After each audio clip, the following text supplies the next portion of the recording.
All right. Hi, I'm Lauren. Nice to meet you. Hi, nice to meet you. All right. So I kind of heard you talking about your character and how she's the one that sort of wants everybody to get back together. Is that something that you can relate to? I can. I loved my high school experience and my collegiate experience, and every time I get to see my friends from those times, I love it. So yes, I can relate to that. So I know the film deals with some like kind of difficult things, death obviously never easy. How did you kind of tap into that to play your character? The death, the thing that's hard about death is really the loss, and I think we've all felt loss, unfortunately, in some way or another, whether it's as massive as the death of an actual person, or if it's the death of an animal, or just loss of a job, or loss of an idea, of a dream. And so, because I've had losses like that in my life, I was able to channel that. So, I usually ask favorite moments from set, but I'm kind of curious, do you have any, like, embarrassing moments from set? From set?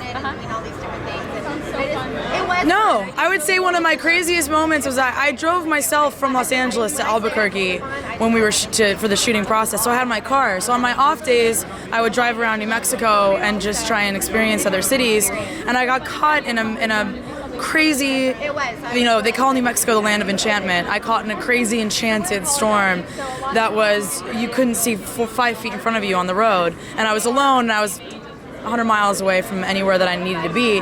And so that was kind of an intense moment where I sort of felt the magic of New Mexico. Awesome. So what moment from the film are you most excited for people to see?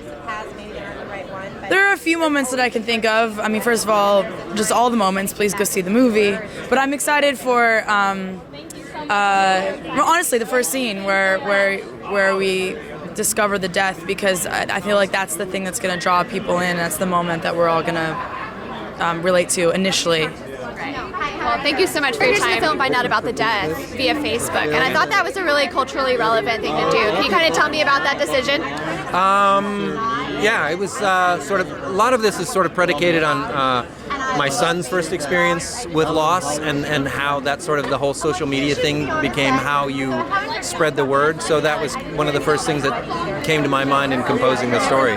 So how do you think people grieve, or I guess I should say people in your son's generation, my generation, how do you think we grieve differently because you can probably of social answer media? that better than I do, right? Because I think there's no right way to grieve, and people are trying to figure it out, whether it's on Facebook or Twitter or in person or a telegram or however you get it. It still has the same impact, and I think that's what this story is about. It's not about social media. It's you still have to deal with the loss. So what was your favorite scene to write?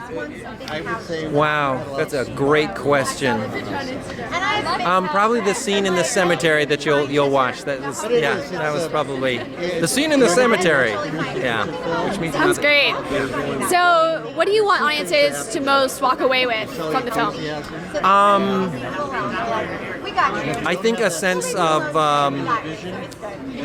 that life is pretty good. It's that it's man is at an opera and man does it drop you down, but take the time and look at a blade of grass, and it's kind of awesome. We're lucky to be here. Absolutely, I love that. We're looking forward to the film. I hope you have a good night. Thank you so much. Appreciate it. Tell us about your character in the film. I'm the dad of the professor dad of the main guy, Landon Liboiron. Sure, I'm butchering his name. The young, handsome fellow Landon, who's a lovely actor. And he comes home, for this funeral, and comes by to see me, and has been a troubled past, me and him, and me and his mom, and I won't give you too much of the detail because the people at Gotcha, have to see this movie. So it's fun. It's just a lovely, sweet, lovely, movie for the millennials. Like me. Everybody is 25 except the parents who were there for 10 minutes.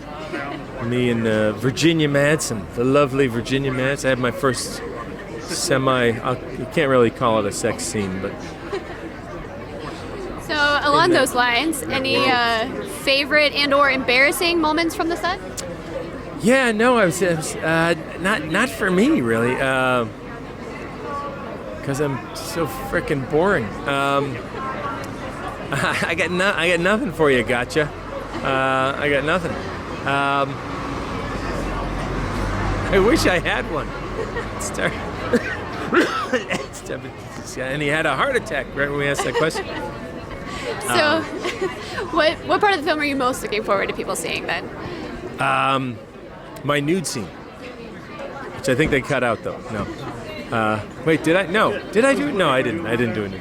I don't know the whole thing. You know, the whole movie, because Matt's is a longtime good friend of mine, the guy that wrote it and directed it, and he and his wife Cassie, and so you want good things to happen for your buddies. So it's the main thing, I guess. So, what do you want audiences to take away from the film? The impulse to tell all their friends to see it. All right, well, we are actually going to see it, so we will share that impulse after the film. Thank you so much.